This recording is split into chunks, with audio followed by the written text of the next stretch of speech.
Hi friends, welcome to யுஹாஸ் kitchen. எந்த மீன் வாங்கினாலும் இந்த மாதிரி மீன் குழம்பு செஞ்சு பாருங்கள். திரும்ப திரும்ப செய்வீங்க. டேஸ்ட் அவ்வளோ ஒரு அட்டகாசமாக இருக்கும். வீடியோக்குள்ளே போகிறதுக்கு முன்னாடி என்னோடய சேனலை மறக்காமல் சப்ஸ்கிரைப் பண்ணிக்கோங்க. பக்கத்தில் உள்ள பெல் பட்டனையும் ப்ரெஸ் பண்ணிக்கோங்க. வாங்க எப்படி பண்ணுறதுன்னு பார்க்கலாம். நான் இன்றைக்கி 1 கிலோ ஜிலேபி மீன் எடுத்திருக்கேன். அதை வாஷ் பண்ணிவிட்டு உப்பு மஞ்சள் தூள் போட்டு கொஞ்சம் நேரத்துக்கு ஊற வச்சுக்கலாம். 1 கிலோ மீன் குழம்பு வைக்கிறதுக்கு ஒரு பெரிய லெமன் சைஸ் அளவுக்கு புளி எடுத்து கழுவிட்டு ஊற வச்சுக்கலாம். இப்போ நம்ம மீன் குழம்புக்கு வெங்காயம் தக்காளிலாம் வதக்கிட்டு அரைச்சி வச்சுக்க போகிறோம். இந்த மாதிரி அரைச்சி வைக்கிறதுனால குழம்பு ரொம்பவுமே டேஸ்ட்டாக இருக்கும். அதுக்கு தேவையான அளவு எண்ணெய் விட்டுட்டு ஒரு 20 சின்ன வெங்காயம் சேர்த்துக்கலாம். இது கூடவே உரித்த முழு பூண்டு சேர்த்துக்கலாம். ஒரு விரல் சைஸுக்கு இஞ்சி சீவிட்டு சேர்த்துக்கலாம். சேர்த்துட்டு மூணையும் நல்லா வதக்கிக்கலாம். வெங்காயம் வெந்து வர அளவுக்கு வதக்கினா போதும். இப்போ பார்த்திங்கன்னா வெங்காயம் இந்த அளவுக்கு வதங்கிடுச்சு. இப்போ இது கூட 2 நார்மல் சைஸ் தக்காளி கட் பண்ணிவிட்டு சேர்த்துக்கலாம். சேர்த்துட்டு தக்காளி நல்லா வெந்து வர அளவுக்கு வதக்கிக்கலாம்.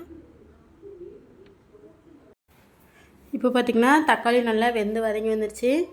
இந்த டைமில் 1 ஸ்பூன் சோம்பு, 1 ஸ்பூன் ஜீரகம், 1/2 ஸ்பூன் மிளகு சேர்த்துக்கலாம். சேர்த்துட்டு எல்லாத்தையும் வதக்கிக்கலாம். ஒரு 2 நிமிஷத்துக்கு வதக்கிட்டு ஸ்டவ்வை ஆஃப் பண்ணிவிட்டு ஆற விட்டுடலாம். மீன் குழம்பு செய்யறதுக்கு ஸ்டவ் ஆன் பண்ணிவிட்டு கடாய் போட்டுக்கலாம். கடாய் நல்லா சூடானதும் எண்ணெய் சேர்த்துக்கலாம். நல்லெண்ணெய் சேர்த்துக்கோங்க, அப்போ தான் டேஸ்ட் இன்னுமே சூப்பராக இருக்கும். எண்ணெய் நல்லா சூடானதும் 1/2 ஸ்பூன் அளவுக்கு வெந்தயம் சேர்த்துக்கலாம். வெந்தயம் பொரிஞ்சதும் 5 பச்சை மிளகாவை உடச்சி சேர்த்துக்கலாம். கூடவே 200 கிராம் சின்ன வெங்காயத்தை நைஸாக கட் பண்ணி சேர்த்துக்கலாம். சேர்த்துட்டு நல்லா வதக்கிக்கலாம். வெங்காயம் நல்லா ப்ரௌன் கலர் வர வரைக்கும் நல்லா வதக்கிக்கலாம்.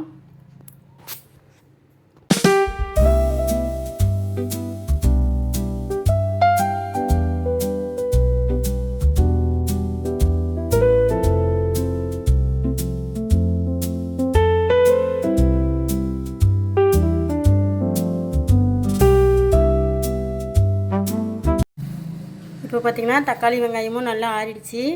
இதை ஒரு மிக்ஸி ஜாரில் மாற்றிட்டு தண்ணி சேர்க்காமல் நைஸாக அரைச்சி எடுத்துக்கலாம். வெங்காயமும் நல்லா வதங்கிடுச்சு. இந்த டைமில் அரைச்சி வச்சுருக்கிற விழுது சேர்த்துக்கலாம். சேர்த்துட்டு எண்ணெயிலே வதக்கிக்கலாம் ஒரு 2 நிமிஷத்துக்கு. சேர்த்த விழுது நல்லா வதங்கட்டும் எண்ணெயிலேயே. அதுக்குள்ளே நம்ம ஊற வச்சுருந்த புளியை கரைச்சிக்கலாம். புளியை கரைச்சி வடிகட்டி எடுத்துக்கலாம். இப்போ பார்த்திங்கன்னா விழுதுமே நல்லா வதங்கிடுச்சு. இந்த டைமில் மசாலா சேர்த்துக்கலாம். 1 ஸ்பூன் அளவுக்கு மல்லித்தூள் சேர்த்துக்கலாம். 1/2 ஸ்பூன் அளவுக்கு மிளகாய்த்தூள் சேர்த்துக்கலாம்.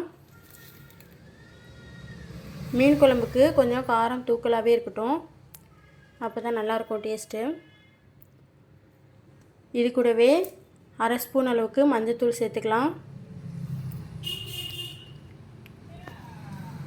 சேர்த்துட்டு நல்லா கலந்து விட்டுக்கலாம். நல்லா கலந்து விட்டு இப்போது கரைச்சி வச்சுருந்த புளி தண்ணியை சேர்த்துக்கலாம்.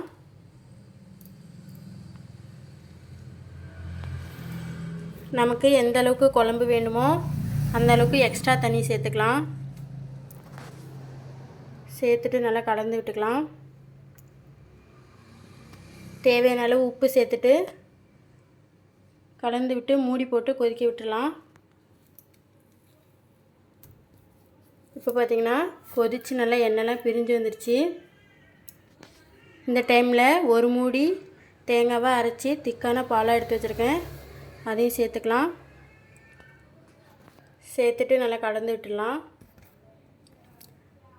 தேங்காய் பால் சேர்த்ததுக்கப்புறம் ரொம்ப கொதிக்க வேண்டாம்.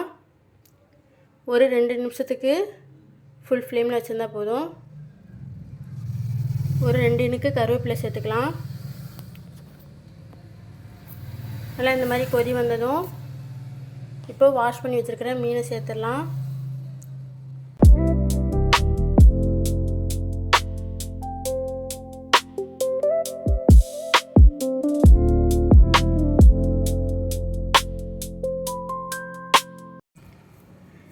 மீன் எல்லாம் சேர்த்தாச்சு.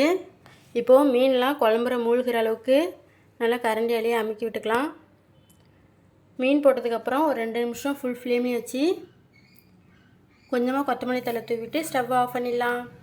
வீடே மணக்க மணக்க மீன் குழம்பு ரெடி. உங்களுக்கு இந்த வீடியோ பிடிச்சதுனா லைக் பண்ணுங்கள், உங்கள் ஃப்ரெண்ட்ஸ் அண்ட் ஃபேமிலிக்கு ஷேர் பண்ணுங்கள். அடுத்தடுத்த வீடியோ பார்க்க விரும்புனீங்கன்னா என்னோடய சேனலை மறக்காமல் சப்ஸ்கிரைப் பண்ணிக்கோங்க. அப்போ தான் நாங்கள் போடுற வீடியோ உங்களுக்கு உடனே வந்து சேரும். மீண்டும் அடுத்த வீடியோவுடன் சந்திக்கலாம். Tata bye bye, see you.